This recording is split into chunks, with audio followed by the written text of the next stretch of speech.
We have a ton of college basketball games to go over today. Kelly in Vegas here. WagerTalk's last call. Yes, I'm still evicted from my office, and there's a lot of chaos going around my house early this morning. So we're going to try to avoid dog noises and so forth, but apologies to those that have to hear it. We're also going to have to hear from Trigg because he's going to join us from Cameron Indoor after I told him not to worry about it. So him and Rob Veno from the Fullcourt Press are going to be joining us after, but of course, before, we're going to check in with our guy, VR. You guys know him from the show, Bet on It. You guys know him from WagerTalk Today. You guys know the king of the power ratings, and that's what we're going to go over here first. Good morning, everybody in the comments section. Let's make some money today is right, Shane. That is our plan. If you guys have a question for myself, for VR, for one of the Fullcourt Press guys, please drop it in the chat. And I beg of you, because again, on an iPad right now with Odds Logic. And while it's a wonderful product, oddslogic.com / Kelly in Vegas for a free week trial. It is there's a learning curve for me on the iPad VR. Like I'm so used to having that second screen with it open and you can use the search feature.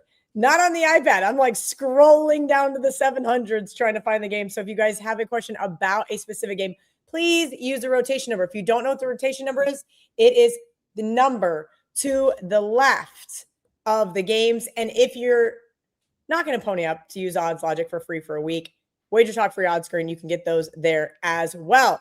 VR, good morning. Thank you for joining us every single Saturday. I know you have a busy Saturday. Happy Valentine's Day. Happy Valentine's Day. Happy Valentine's Day. You are correct. Valentine's Day, not a big holiday that I like to celebrate. Shocker. Hopefully our friends kick their hangover. We can go out on the boat afterwards. That is my ideal romantic day. So I can work on a tan so I can be like VR.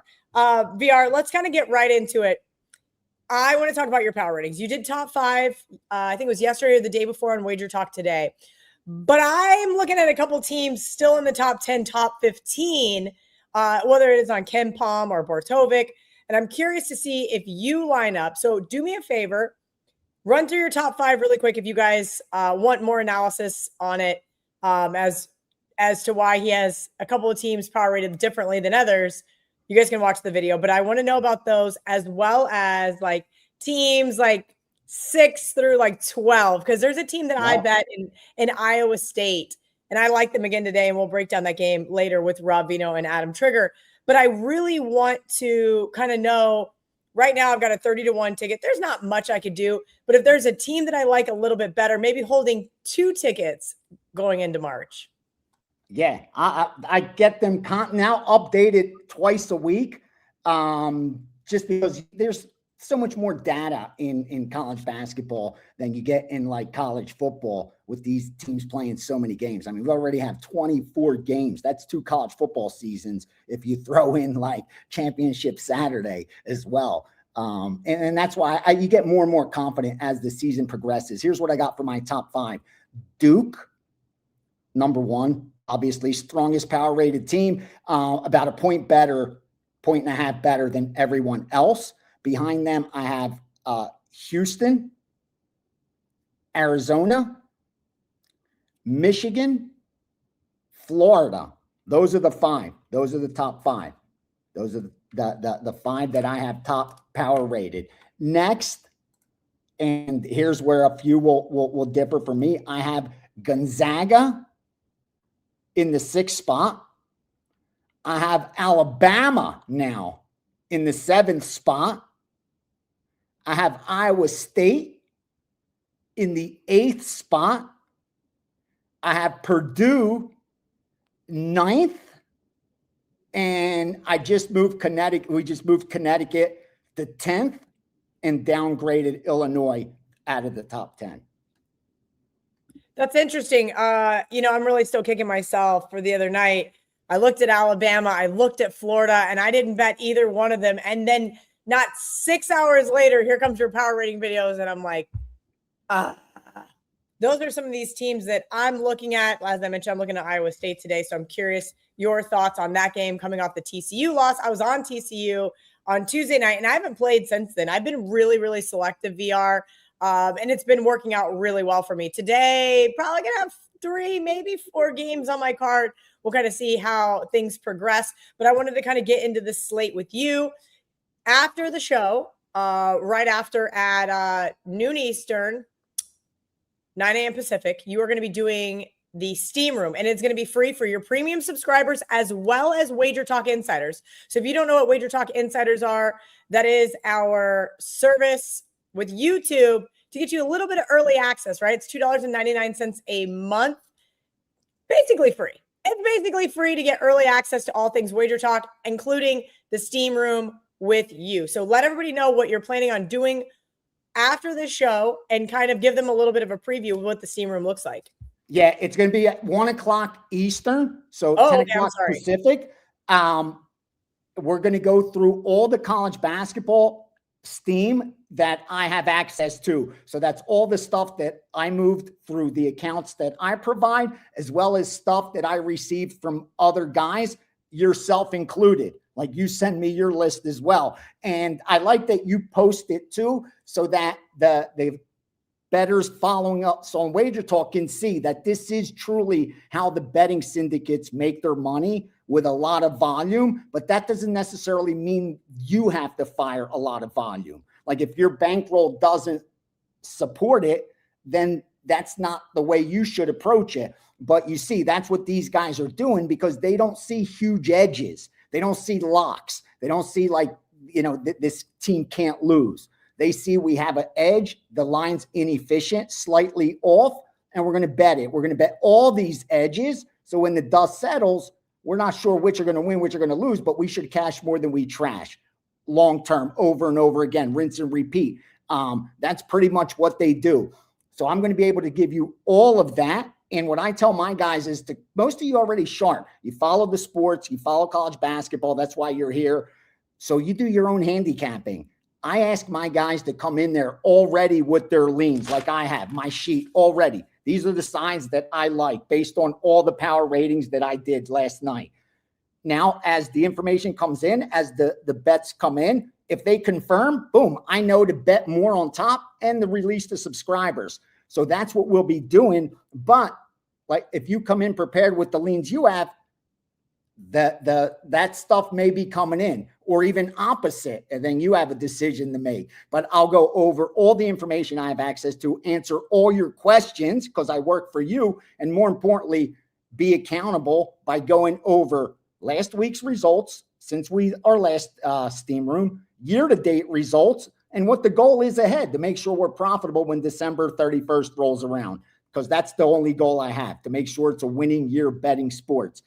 So yeah, if you're a long-term subscriber, make sure you join me. This is the first Saturday we're having it, and you'll see why I'm having it on Saturday with all the information. Next Saturday, we'll have MMA, NBA. Today, it's just college basketball, so that's what we'll focus on. Because I know there's a lot of other sports people wish that we covered, and there's only so many hours in the day. So VR, let's go through this list. It's pretty extensive from Art to Caesar, and I will drop it in the chat. And some of these I was kind of surprised by. So I guess my question is, with this exhaustive list, and I ask you something similar every single week, so pardon me if you guys are watching every single week, but with this exhaustive list, some of these have moved to half a point. No problem. Some of these have moved 2 full points, especially the total. So kind of sifting through and trying to make sense of some of this stuff, right? I know Duke is going to get a ton of money, but this sharp group played Duke minus 12.5. So are they just trying to get ahead of it? Are they setting something up? And how do we actually know? We don't know if they're trying to dummy up this line.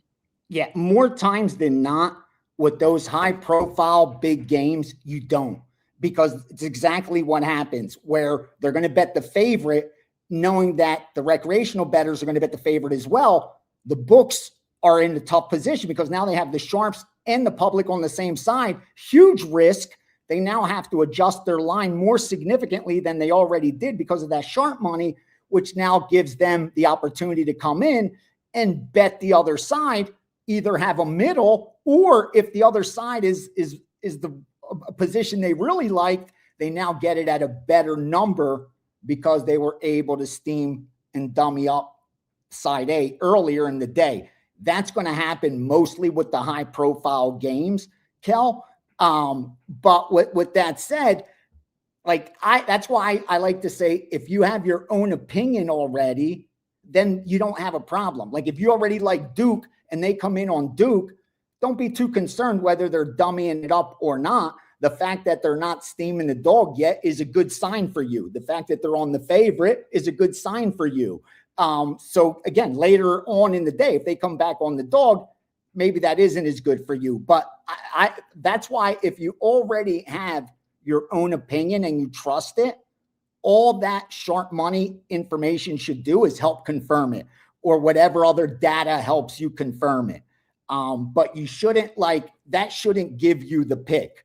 Like I don't piggyback these plays blindly. The only stuff I do is sports I don't handicap that I know they win long-term. Like today I bet a Japanese soccer play that I gave out to my subscribers. I'll give it to you right now. It's Kawasaki Frontale, Frontale, Kawasaki.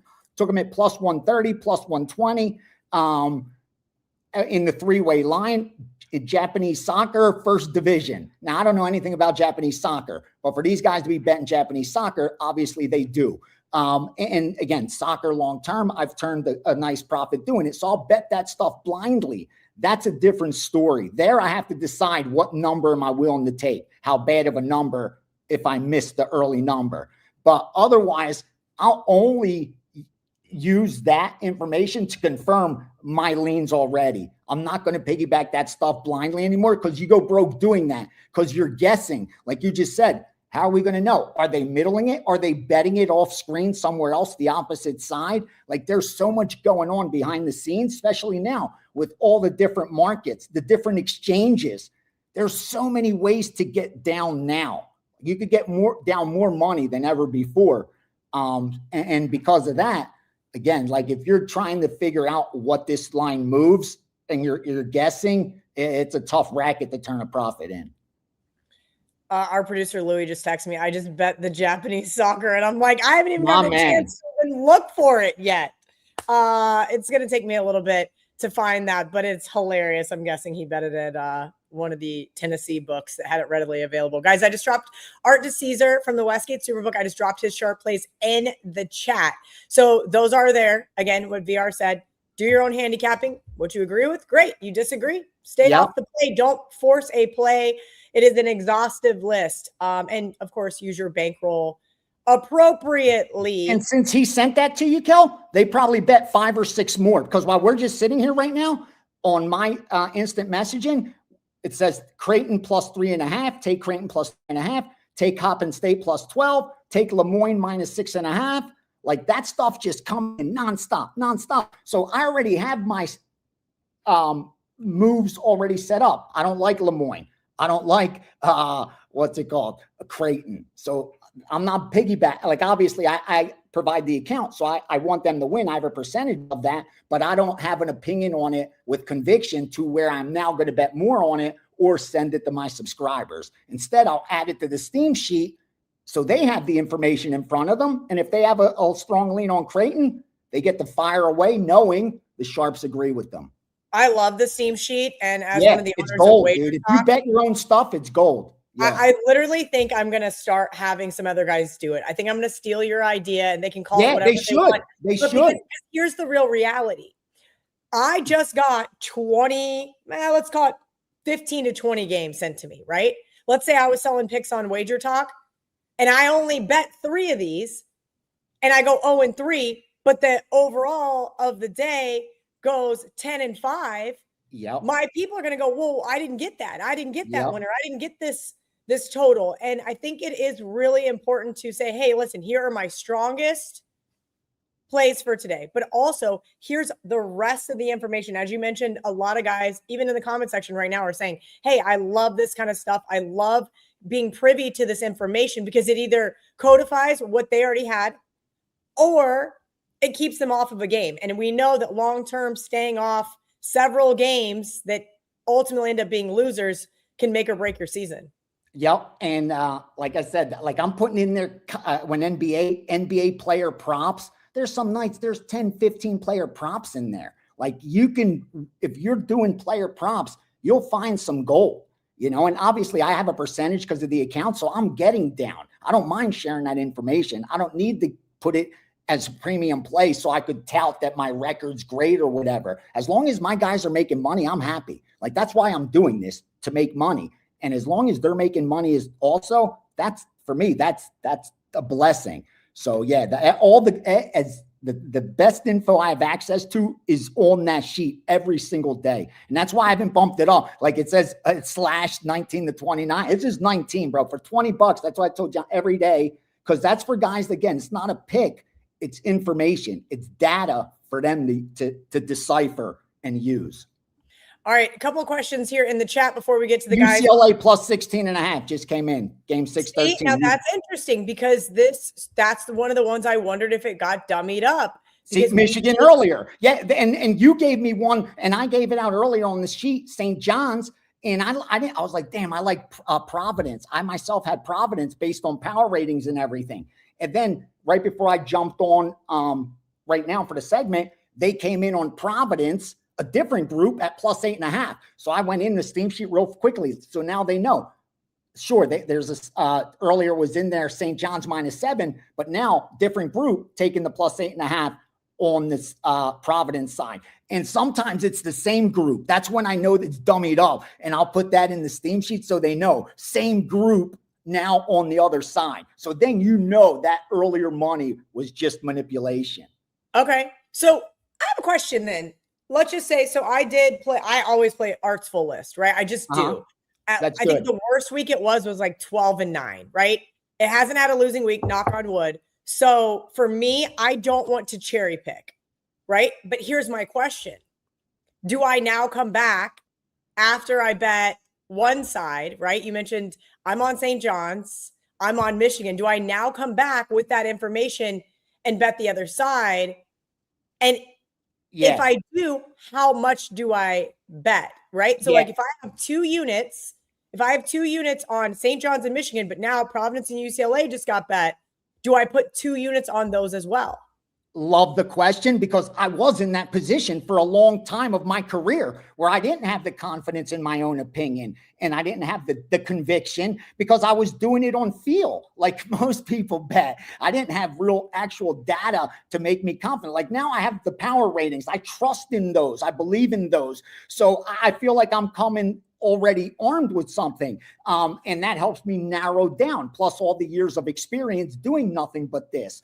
But there was a time that wasn't the case, where I was just piggybacking everything, like you said, because I was like, I don't have the knowledge to decide what's right, what's wrong, let's just keep it real. So I would piggyback everything. In that case, Kel, unless again you're seasoned, you've done this long enough, you're where I am now. So like you have an opinion. If you have an opinion, then follow that opinion. Don't buy back if you already like the side you're on. If you didn't like the side you're on, like me with St. John's, then obviously do it with the other side coming in. But if you're saying my opinion's not going to matter at all, I'm just going to piggyback all art stuff, then bet it all for the same amount is my recommendation. And that means when they buy back, that even if you're buying back at the same line, pay juice to get off the bet.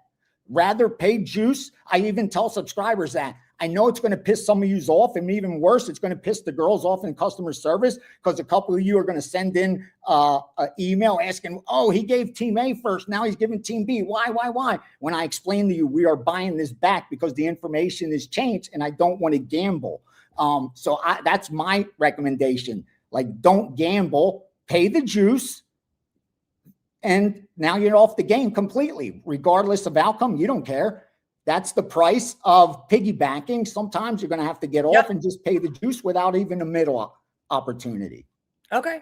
Very, very noted. I think Trigg is logging in. You have some -105 lines, so you could get off the game for cheap. You can. But here's kind of the thing, and there's probably some etiquette there as well, but we won't get into that here. Yeah. I did ask Art for his best bet chat, so I will get that as soon as he replies to me. I think Adam's logged in. Not sure if he's ready to go. I see Rob Veno waiting in the chat, so I'm going to ask VR one more question before we get to those two guys. Nick wants to know, what are the heavy public bets to fade today? VR, these are really good. during college football season for us. When you were looking in some of those back ends and you're like, it's all X, it's all Y, these 3-4 teams. So Nick wants to know, what are the heavy public bets for today? Not necessarily to fade, Nick, but what are they on? Yeah, this is what's sticking out one side. And real quickly, 714 UC Davis, minus 4.5 just came up. Here are the most one-sided. I'm talking ticket count and money bet with very little resistance, like no sharp money on it as well. Kansas plus 6.5, Kansas money line. When they start thinking Kansas doesn't even need the 6.5, they could bet them on the money line. Red flags pop up. They love Kansas today. And the other dog they're in love with is Clemson. Clemson and Kansas are the two biggest dogs that I'm seeing. Probably almost, I won't say half the money, but at least 30% is on money line as well. Like, and usually that's not the case. When I look in the back end, it's always money line heavy on the favorites because it's parlays that start to pile up on the favorite, and the back end reflects that. It shows it. It's mostly all parlays. And then also Michigan's a public side. And we just saw what the Sharps came in opposite that right now with the UCLA at 16.5. I think that's it. And then a total that sticks out a lot is the over in Duke Clemson. I don't see a single under bet.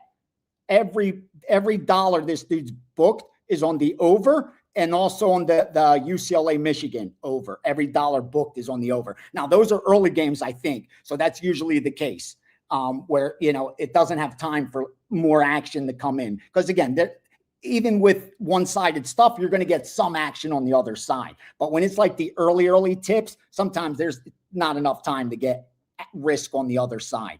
And the general public's just going to bet hour by hour, right? They're not betting exactly. They're not betting really one-sided game games right now, right? They're not trying to get ahead of anything. They're just trying to cash some tickets to build up throughout the day so they can bet for nighttime. Very, very good. Rhode Island minus 4.5.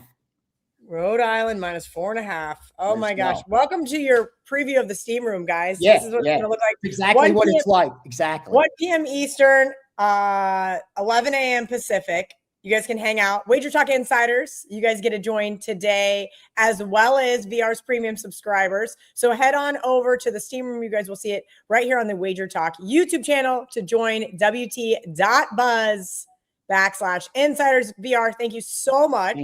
Thank you. We will see you next week on WagerTalk today, as well as right back here on Last. Enjoy your Valentine's Day. That's the plan. That is the plan. I'm going to work on my tan. Rob Veno's ready to go. Adam Trigger looks like a giant floating head, so we're going to find out. But really quickly, I wanted to let you guys know we have rebranded Sportsmemo. Lots of WagerTalk guys over there, as well as some of the guys from Picks and Parlays over there. It is going to be absolutely awesome. Any expert, any play, just $7. One play a day. And right now, last call, we're going to give you guys an opportunity to get some of those plays for free. Sportsmemo 7 until tonight at midnight. So head on over to the Sportsmemo marketplace using coupon code SportsMemo7. Pick out which expert you want, and you're going to get that play for free today until midnight. Sportsmemo 7. Be sure to head over there and check out the new Sportsmemo marketplace. All right, Adam Trigger smiling from ear to ear because he's at Cameron Indoor. Rob Veno's been patiently waiting for Adam Trigger to get his act together. So I appreciate Rob. Let's see how much background noise Trigg's got. Hey, I'll mute myself when I'm not talking, but Kel, how cool is technology in 2026? I mean, let's get this look real quick. Here comes Clemson. Clemson's coming out. Gianni said, what did he say? The over? He said the over's getting hammered by the public. So anyway, we'll see how long we can go with this, but I don't know. Years ago, you wouldn't even be able to try to do this, so we'll give it a go. Here we are. Okay. Well, you're now muted because I'm going to kill you for your background noise. Adam Trigger told me last minute, hey, can't do the show tomorrow. I got tickets to Cameron Indoor. And I'm like, bye. See you later. Me and Rob Veno got this. So if you guys have a question for Trigg, drop it in the chat. That means any mid-major that Rob Veno and I don't want to talk about. Veno and I want to talk about the big marquee games. So, Veno, let's just start off with the one that Trigg's at. Everybody's asking Duke Clemson here. Art DeCesar gave us, I said that a sharp group was on them today. And I was really, really surprised to see that money coming in on Duke.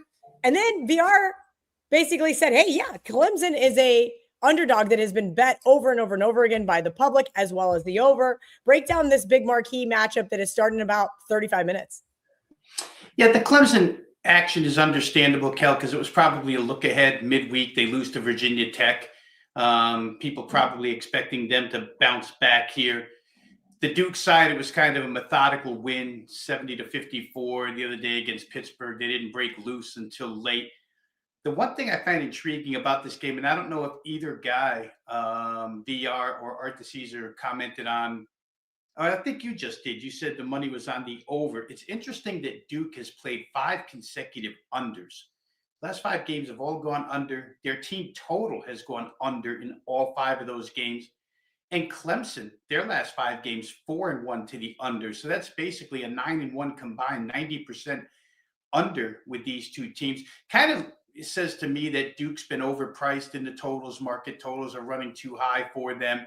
They're not necessarily a tempo team that scores big every game. They do play a lot of defense. Clemson, these are the number 1 and 2 defenses inside the ACC. So makes a little bit of sense there. And obviously, the sense of urgency that comes with this game for the Clemson side. I think they were tied with Duke before they lost as far as first place is concerned in the ACC standings. So, public-wise, I can understand them jumping on Clemson here with this amount of points. I didn't, but I would. I didn't take the bait, but the slight lean would have been towards the under here. However, as we know, odds makers aren't dumb. 133.5 is almost makeable by mistake in modern day college basketball. So I have to take a break on side and total here. Yeah, I kind of get it. I am on Duke. I did lay the 12.5 again. Art DeCesar, all of those plays are already in the chat. I will drop them again here before we end the show. Let's get Trigg a deep dive game here with actual rotation numbers, please, guys. Could really use your help on some of these today. We're going to get right into it. Furman, of course, asking us about Furman VMI, and I do not have that rotation number. Yes, I do. 625, 626 goes at 1 p.m. Eastern there, Trigg. 13.5 is what it opened. Now 14 for Furman, 145.5. Let's see how your audio is going to play out here so you can break down this one for us. I'm unmuted now. Okay, real quick. Furman, not as good as I expected them to be this year. They were supposed to be at the top of the SoCon. They kind of, they just haven't been the Bob Ritchie Furman teams that you would expect to be really good in that league. But no one has been great in that league. So I would have to fade the favorite. I would have to take VMI, as tough as that is, at home. They get a decent crowd. Their fans show up. They're typically undervalued. Furman turns the ball over. Not something I considered playing today, but Furman or VMI plus the points seems like the right way to play that one. I just don't trust Furman as a huge favorite these days. All right, Veno, we're going to just do rapid fire like we've been, because then we can get to all these questions. Here is a team that I was kicking myself the other night for not betting, right? I told VR, he did his power ratings on WagerTalk today, and then I heard him. I heard Bama, I heard Florida, and then I stayed off both teams. Like, Kelly, what are you doing if you're not using the best of the free information at your own damn company?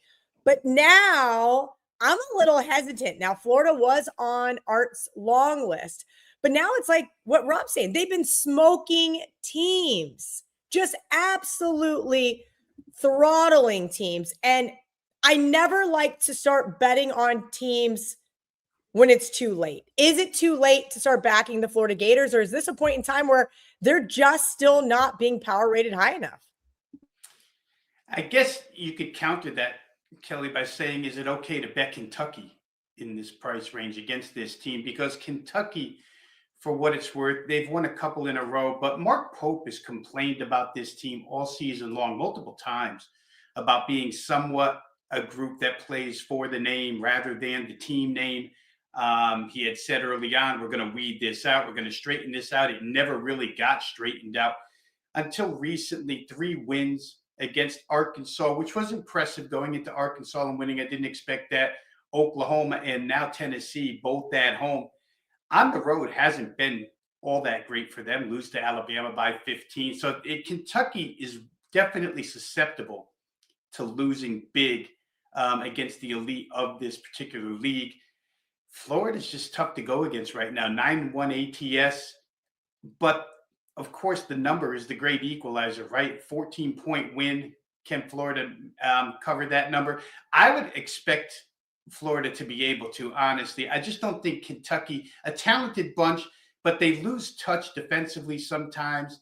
And Florida with the backcourt, I think Adam and I talked about this last week, where we knew the front court was great. The backcourt has come around. And as long as they play halfway decent, they're very difficult. So I don't know that I would like Kentucky in this situation, because I think it's a little bit fraudulent. They're 8-3, second place record inside the SEC. I think there's a lot of teams that are more suited for second place than Kentucky is. I think I would look Florida here despite the high price. Yeah, I think we're not quite tapped out there on the Florida Gators. Getting lots of totals questions here. Oh, here's a good one for Trigg.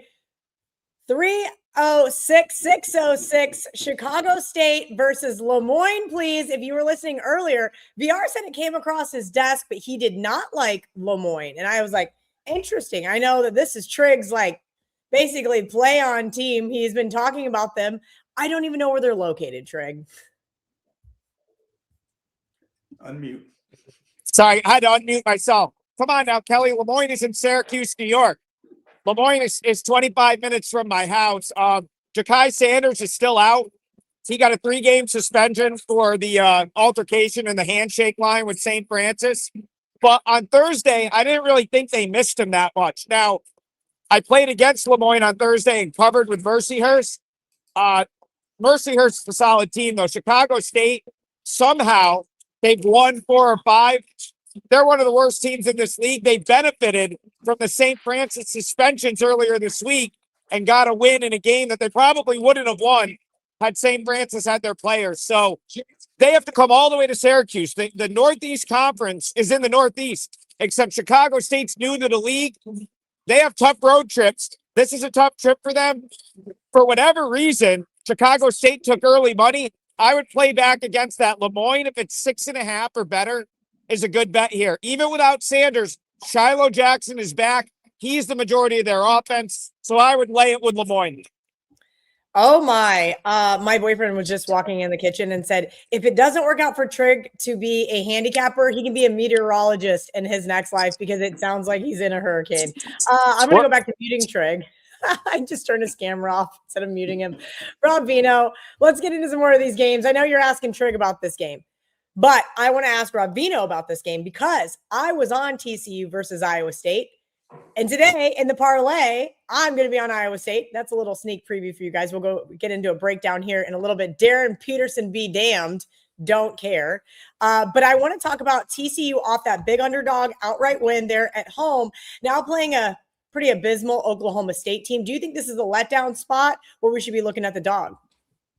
Yeah, it's kind of, I asked myself the same question, Kelly, because Jamie Dixon, the head coach of TCU, made an absolute big deal about that game against Iowa State the other night when they pulled off the 62-55 win. He had said prior to the game that it was basically a must win for them as far as NCAA tournament status is concerned. They did pull out that victory. That same case could be made for Oklahoma State, who lost to the Arizona schools their last 2 games, both on the road. But Oklahoma State, believe it or not, heading into that 2-game series, was actually considered a bubble team, and now they're sliding off. So the sense of urgency applies to Oklahoma State here as well. They played once earlier this year. OSU held a 9-point lead with 10 minutes left in the game, found a way to blow it to TCU 68-65. And just by that final score shows you that in Fort Worth, TCU got the game played the way they want it, not the way Oklahoma State wants it. Here in Gallagher-Iba, maybe Oklahoma State gets a little more pace to the game. They're finally back home. Like I say, the sense of urgency for them exists in this game. It kind of still does for TCU, but it's a road game. Big 12 road is tough. I would kind of lean more towards this game getting over the total because I think Oklahoma State's going to control tempo here. They're obviously a fast-paced, high-scoring team, and try and play it a little differently than the first time when they were unsuccessful. All right, I did get Art's play of the day. And it was funny because I said, Art, they love you in the comments section. He goes, well, hell, they better love me. Best betting show ever. My record is 53-33. Man, does it pay to watch WagerTalk TV? Central Connecticut State -1.5. Rob, that's in your backyard, at least somewhere over there in that little square state. Do you agree with Art on Central Connecticut State -1.5? You know, me and Adam refer to them as hard-hitting New Britain because they're from New Britain, Connecticut. A couple of friends and family members who attended CCSU. You know, the other night we talked about it because they had an in-state game. Central Connecticut did. The team is an enigma. I didn't play. I'll just start by saying that team's kind of an enigma because they should have been a lot better than they are this year. And there are some games where they look totally either disinterested or not executing what the game plan is. So it's hard for me. It's one of those teams, Kelly, and I know we all have them, where no matter what you do, you're pretty much wrong. Play on them, you're wrong. Play against them, you're wrong. Play them over because they're a pretty potent offense, you're wrong. So for CCSU, I sit back and root. Don't have an opinion on the game, but glad Art likes that side because that, you know, it's good for me. I'd root for CCSU any day. All right, look. I found Trigg's burner account. Trigg got to be the hardest working guy at WagerTalk, covering games all over the country, even doing a live from Cameron Indoor, even though Kelly was going to veto it. I said, no, we don't need you. Me and Rob Veno got this, but here he is. So we're going to let him have his moment. What a great atmosphere for that game. I'm very jealous, mostly. All right, 707, 708. Trigg, this question is for you. I'm going to unmute you on my end. Bowling Green, Toledo. Do you have any lean on the side or total? Yeah, this is a rivalry game. I believe the battle of I-75. These two teams, Brian Power and I did these two schools in the same weekend. They're like 20, 25, maybe like 45 minutes apart. MAC rivals. I think Toledo won the first meeting 78-77, scored late, 1 by 1. I had circled Bowling Green to sort of play it in the return meeting, but Bowling Green has fallen off a little bit. I was very high on them coming into the season. They just have not played as good in MAC play. That being said, you know, Toledo, if you can zone them and keep them out on the perimeter, you can beat them. Bowling Green is very good defensively, or should be good defensively, but they haven't been as good lately, and they play a lot of man. So I like the aggression that Bowling Green brings on the defensive end. I think Bowling Green's ultimately better than Toledo, but how that's played out recently likely won't get to the window. I lean ever so slightly Bowling Green in a revenge spot. Oh, good. And Artie is asking a question that I had, Rob Veno. Texas A&M, Vanderbilt. I have Vanderbilt looking at them -6.5 currently. 619, 620 is the rotation number. I want to like this Vanderbilt team. I'm just not sure they can win this game by margin. Break down A&M Vanderbilt. Let me know what you like. Maybe you can talk me into either staying off this game or betting the Commodores. You know, I think I'd agree with you, Kelly, taking the points here. Texas A&M side. Two teams that are kind of mirror images. Obviously, Bucky McMillan, we talk about him relentlessly coming over from Samford and bringing that style to A&M, quite different than what Buzz Williams had going, but they're going to score their share. And Vanderbilt's going to score their share. And Duke Miles, I think, still is out for Vanderbilt. And Adam and I commented the other day that Vandy is just shorthanded personnel-wise. And what they did this week in victory was kind of a surprise to me because it looked like here in mid-February, the fatigue was starting to set in to a shorthanded bunch. But it didn't happen. They went to Auburn and won pretty handily. But you have to come back home and do it again against a team that's going to be just as rapid, probably more rapid-fire pace than Auburn was, and a team that can fill it up. So to me, in a high-scoring game, I think A&M's every bit as good as Vanderbilt at this point in time. Question is, does the Nashville venue, Memorial Coliseum, hold that much weight? Certainly, it's a unique gym. You can't talk to your team from one end of the floor. But I think A&M plus points here. They've shown enough on the road this year to be able to trust them to cover 6.5. All right, I'm going to let Trigg give his play of the day right now. Trigg, I'm going to unmute you so you can give your play for the parlay because this game's tipping off in 20 minutes and we're going to lose you here really, really shortly. Yeah, I'll stay on as long. Yeah, it's gonna fill up real quick in the next 20 minutes. It's probably gonna get very loud. So I'll give out one of my client plays. I've got 2 locked in. There's 2 or 3 others that I've got my eye on all later. This one is earlier, 3 p.m. Eastern.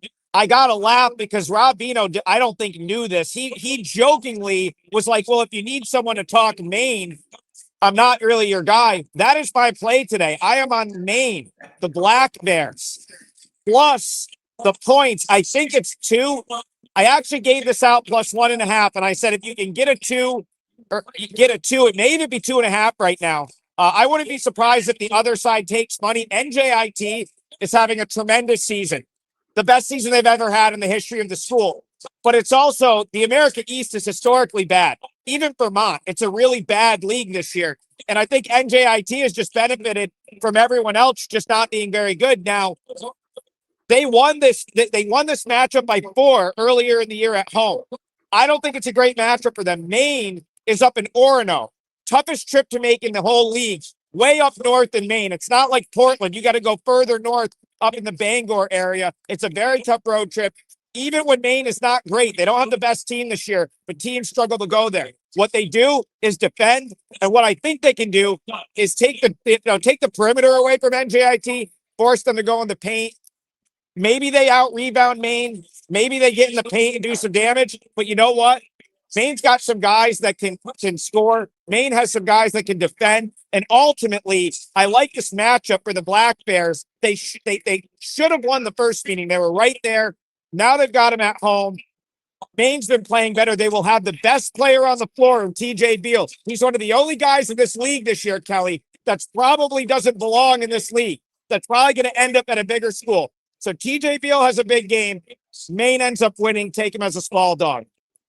All right, 4% play there for Trigg. Veno, really quickly, let everybody know. I would let Trigg do his own promotion, but for obvious reasons, I'm going to have you do it. Let everybody know what you guys have going on over at Fullcourt Press. You guys are now 6 days a week, which is pretty impressive. That is a lot of college basketball prep. And there's never a game that I ask you guys about that you don't have either one or both of you have an opinion on. So I think what you're doing is absolutely incredible. We're loving it over here at WagerTalk, getting 3,000 or 4,000 people watching your show every single weekend. We've got 1,500 right now on this Saturday morning show. Since good old Elon took away my ability to go live on X, it's a little painful, but that's okay. So let everybody know what they can expect over on Fullcourt Press. I know you guys have a package up for both of you as well. Yeah, first off, the show itself, Kelly, Fullcourt Press, 10 a.m. to 11 a.m. Eastern time, Monday through Friday, 7 a.m. Pacific time till 8 a.m. Pacific time. We do 1 or 2 featured games a day, mostly 1, and then open it up to the chat for guys to come in with their own questions on games, and we'll answer whatever game you want to talk about, give you our handicapping thought process throughout.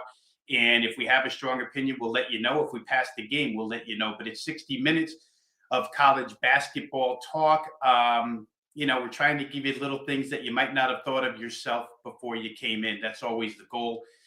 Well complimented on the show so far, Kelly. A lot of donations. Adam's goal right now is to impress you with the amount of donations that we get to that show.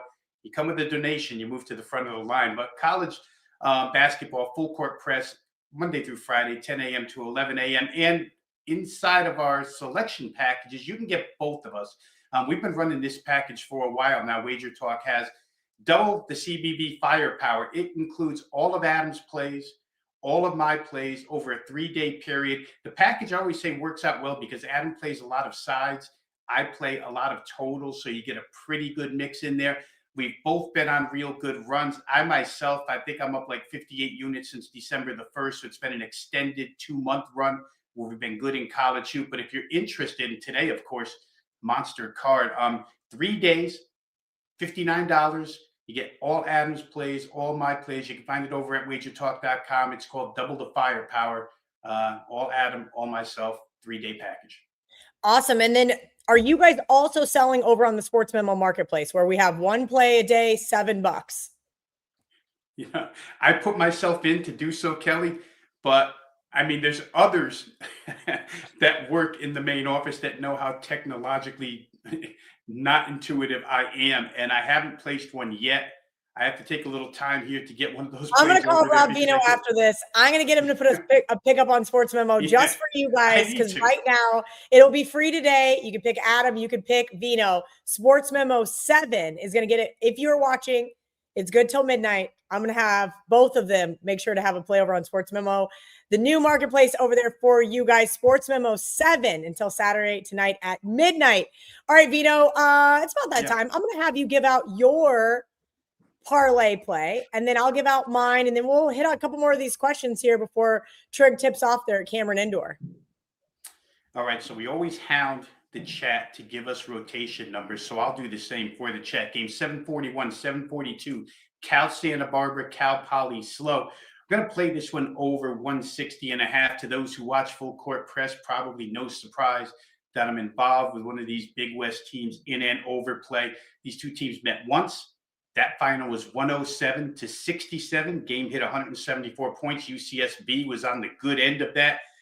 They did have Miro Little, their point guard, available in that game. He's been off and on as far as kind of like Darren Peterson for KU, right? Sometimes they play, sometimes they don't. This will be his fourth consecutive miss, but it hasn't really affected UCSB whatsoever. They're still the number 1 rated offensive team inside this conference. And Aiden Mahaney, some will remember him from being on St. Mary's last year. Aiden Mahaney has kind of taken over the show. He and freshman CJ Shaw have been outstanding. So you have the number 1 offense against a miserable Cal Poly defense. You turn the tables, and Cal Poly, of course, high-scoring, high-tempo team, second fastest team inside the league, against Cal Santa Barbara's third worst defensive efficiency team. So good offenses, bad defenses. I don't think the Miro Little absence matters any. And I will say this, UC Irvine is the best defense inside this league, and Cal Poly just put 79 on them. So you probably see this game hit in the high 160 range, maybe 167 plus. They're only asking us for 160.5. I think it's bet down a little bit because of Little's injury status, but that's the game I'm going to play, Cal. 741, 742 over 160.5. That's Cal Santa Barbara at Cal Poly Slow. I was going to ask Trigg for the last game, but it looks like he went a little dark on us there at Cameron Indoor. So I'm just going to go right back to you, Rob. Right here, Cade wants to jump in. Missouri State team total over, and Cade, I need a rotation number because I do not know who Missouri State is playing today, nor do I know what time. 6:59, 660. Missouri State is a 7.5 point favorite there at home. 135, 134.5 pretty much is the consensus here on the total. So I would not argue Cade whatsoever off of this play. I wouldn't argue off of the side in this game either. Delaware is their second game of a 2-game road trip. I think we talked last week about these Conference USA road trips. This conference is absolutely nuts, the geographical setup of this league. They just played the other night against FIU in Miami, a game that hurt me deeply because I had FIU Delaware over. Delaware has a 16-point lead with about 5 minutes left. I wrote it off 62-46. It's not going to happen for me. Sure enough, FIU comes all the way back and hits a 3 with 5 seconds left to tie the game at 66. I'm thinking, all right, we're going to get overtime. We're going to luck out of this one, except for the fact that Delaware went down the court, missed a shot, and tipped it in with about 1/10 of a second left to ruin my over, but I didn't deserve it anyway. Point being here, Delaware now has to go to Missouri State with, again, the worst defense in Conference USA. Missouri State under Quanzo Martin, surprisingly, playing at the second fastest tempo. I mean, as closely as I follow Missouri since my son went there years ago, Quanzo Martin was the head coach then. Quanzo Martin was the head coach at Purdue. Nobody remembers him as a guy who wants to race the basketball up and down the floor, but Missouri State does. They've been really good inside league, and they just catch Delaware in a tough spot. So to me, you could probably lay 7.5. To me, you'd probably get over that 70.5. So I agree with Cade. Welcome to our new WagerTalk insiders there in the chat. Let's get one more here for Trigg if he can hear us. It may be too loud there in Cameron Indoor. Trigg, give me your synopsis on East Tennessee State taking on Samford. I can confirm the Art Caesar said a sharp group played it early. I did fail, so hopefully you don't like the other side. Yeah, you guys be okay? Can you hear me? And Yep. just give us your quick synopsis. Am I there? You're here. All right, I I'm booting Trigg. If you can hear me, that's East Tennessee. Yeah, we're booting Trigg. He's booted. I love Trigg. That's okay. East Tennessee State, I can confirm, was played by a sharp group. That's going to be our synopsis on that one because I want to talk about a couple of these big games here with Rob Veno before I give my best bet for today, which I already told you guys was Iowa State. So you don't really care about my whole entire breakdown. But I do want to talk about game 731, Texas Tech. We know I love my Big 12 basketball. Let me get that new lineup. They are a 9.5-point underdog. Hasn't moved versus Arizona here. I can confirm that the under was played. No, excuse me. Let me double check that list. The under 157 was played and pretty much 155.5 across the odds logic screen. Yeah, so in this game, Kelly, a lot of handicappers will go by the theory, and Adam actually referred to you as being one of the, proactive bettors in this particular instance. Don't let the same game beat you twice. For Arizona, you lose the other night at Kansas without Darren Peterson. You had a big lead, get beat. Now come home and play Texas Tech. If it's a letdown spot at all, they'll get beat by Texas Tech. Let's face it, Arizona certainly has a lot of assets this season, but one of their best assets is their rebounding on both ends of the floor. And I've said this before, but Texas Tech has played Houston twice now, and they played Houston pretty good twice. And Houston is absolutely known for rebounding first. And Texas Tech, JT Toppin and company hung tough with them. They can certainly hang tough with Arizona. I thought the points were excessive here. Whether Arizona lets down or not, I just think it's a little bit let's go the other way and say that Texas Tech is undervalued here, other than saying Arizona's overvalued. But I think Tech is being a little bit undervalued in this particular instance. They've got all the weaponry to be able to hang close. And if Arizona has any bit of a letdown, they could get clipped out right here. So I like Texas Tech plus the points. Yeah, Texas Tech is on my long list. We'll see if they end up making my card for today. Real quick, Rob Veno, I am on Iowa State, as I said, for my leg of the parlay. So if you guys missed it, Trigg is on Maine, and Rob is on Cal Poly Slow. What does slow stand for? I don't even know. San Luis Obispo. Okay, thank you. You learn something new every day. And he's on the over. What's the total there? It's 160.5. 160.5. I'm on Iowa State. Hopefully you guys can find a 6.5. It doesn't look like there's many left here on the odds logic screen. Pretty much 7 all the way across the board. And that's probably right where it needs to be. I know KU has been absolutely red hot. And I was on Kansas the other night. I sat right there. I bet it late. I said, this is ridiculous. Darren Peterson hasn't played all season long. Why do we care that he gets announced out late? And guess what? It didn't matter. Arizona ends up losing there in Allen Fieldhouse. KU's now rattled off 8 straight wins. 7 straight wins? 8 straight wins. That being said, huge win there. Now they're going to, in my opinion, the toughest place to play.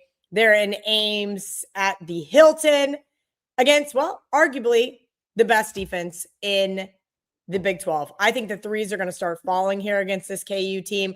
I know that they do play a great 3-point defense here, but they tend to turn the ball over on defense, and I think that is going to be their Achilles heel and ultimately cost them this game. If it comes down to free throws in the end, for the love of God, Cyclones, please make your free throws. That has been their frustrating note all season long. That's pretty much my quick synopsis on this game because I want to keep it going and give you guys a little bit more. But I am on Iowa State for my end of the parlay.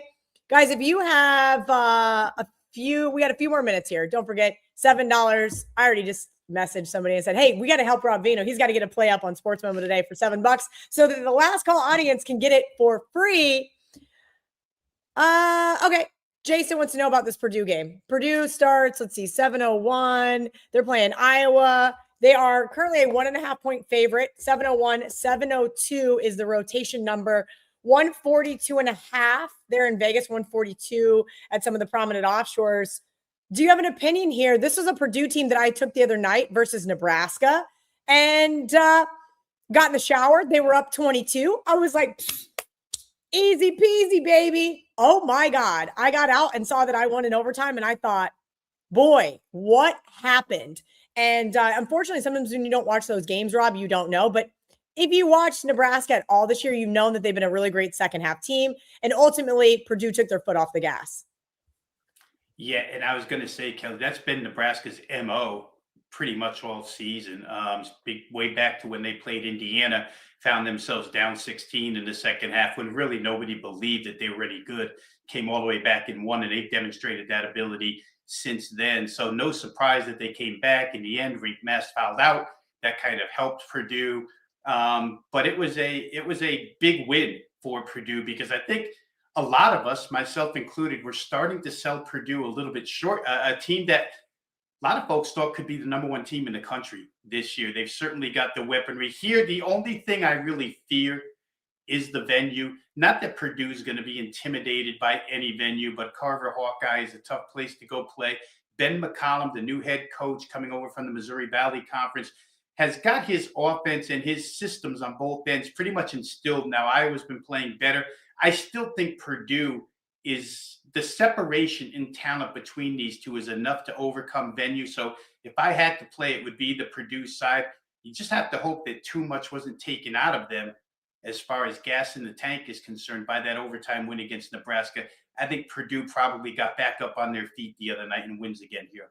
Yeah, that's actually something that kept me off of Michigan State last night, right? I did lean towards Wisconsin. It seemed like it was like the trendy underdog. And I'm like, hey, Sparty got the win for me the other night in overtime. I'll take it. But I don't trust this team off back-to-back overtime games. That takes a lot out of teams. I know we should be looking towards today's card, but when you find situations like that, Rob, is that just a stay away for you? Does it mean you're going to bet the other side? Because you're right. Now that I think about it, that game did gas Purdue. They had no reason that they should have taken their foot off the gas. Nebraska just pushed the pace of that game. They did what they do in that second half.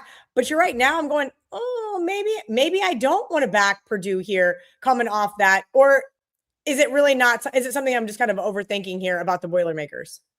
Yeah, I think they just get so situational, Kelly. The spot that Purdue was in where the Big Ten hierarchy was breaking away from them a little bit, right? You're all about Michigan. You're all about Illinois. You're all about these other teams, and Purdue's not being mentioned. And they needed a big win because actually they were considered to be among the hierarchy in that league. So maybe they got their footing back. It becomes situational. I do want to really quickly apply something you said about the Iowa State play today to the Wisconsin game last night.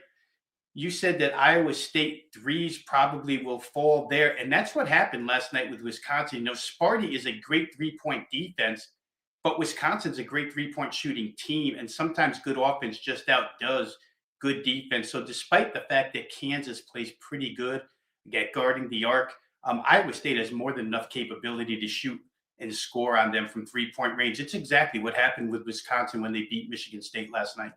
Yeah, I saw that final score. I didn't watch the game. We ended up going to a comedy show and dinner, and I was like, holy cow, I guess I shouldn't have overthought this one and just bet the Badgers. But again, you mentioned it. I wasn't expecting them to just be bombing threes like they did. We got about 90 seconds left, so I'm going to take one more question. 7:23 LSU is taking on Tennessee, 7:23, 7:24, 6 p.m. Eastern tonight. Tennessee is a 14.5 point favorite over on the odds logic screen, 143.5. Rob Veno, take us home and then let me know what you've got going on over at WagerTalk.com before you break down this game for anybody looking to become a premium subscriber.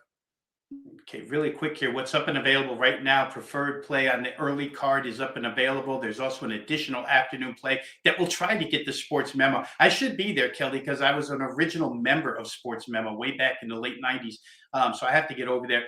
But you can get those two early afternoon plays, night plays. I tack on during the day, so the card will be pretty extensive here today. For this game in particular, Tennessee let me down the other night, didn't reach their team total of 77.5, despite having 63 with about 10 minutes left. It's impossible to play LSU at this point in time, Kel. You know all too well the rant that Jerome Tang went on about his team the other day. It's kind of the way LSU is right now without Dean Thomas. You don't see a lot of care with this team. So I wouldn't love to lay 14.5 with Tennessee, but I don't think you can take the other side at this point. I would agree with that as well. Rob Veno. You guys can catch him here on the WagerTalk YouTube channel every single Monday through Saturday, a little bit earlier during the week, 10 a.m. Eastern, 7 a.m. Pacific. They get into that basketball card, meat and potatoes early Monday through Friday, and then we do 11 a.m. Eastern here every single Saturday, along with Adam Trigger. He's having too much fun at Cameron Indoor. We lost his Wi-Fi.